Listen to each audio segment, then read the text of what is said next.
All right, Kelly, so I'm measuring 115 volts on this pole. So this pole is a safety hazard. This is video we recorded showing the owner of a utility testing business reading a high voltage of electricity off a metal light pole in downtown Augusta. But let's back up a bit. We first heard about this potential shock hazard through email. Mark Voitsberger with Utility Testing and Geographic Information Systems said he heard about the electrocution of 12-year-old Melquan Robinson at Fleming Park. He and his brother came down from Port St. Lucie, Florida with their own testing equipment. We came across several poles that had voltages on them that needed attention.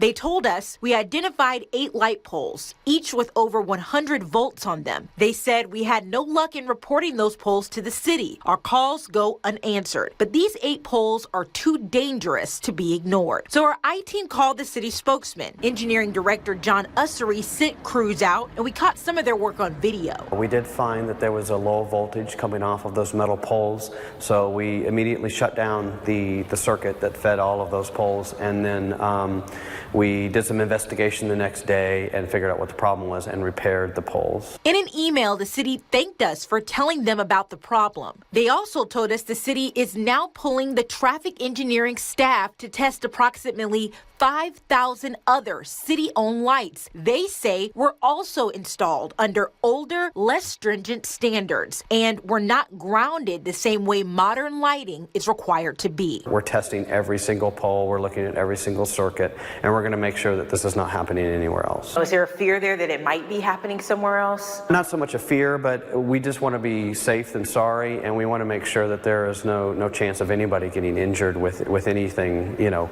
that should be safe. Right now, is there a process in place to check these poles every couple of years? Unfortunately, we have a lot of lights, and we don't have a whole lot of people to look at those lights. So we do have them on a maintenance schedule, but it may be years in between when we look at them.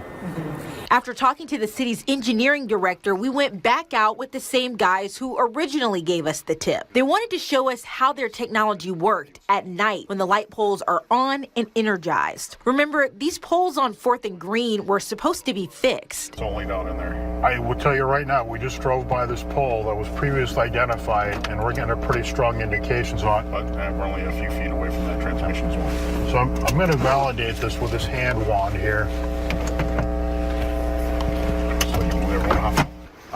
Based on my professional experience, I am certain that there's still 110 volts on this pole or close to it. All right, Kelly, so I'm measuring 115 volts on this pole. And sure enough, the analog meter is moving past 100. We were there when the city came out again.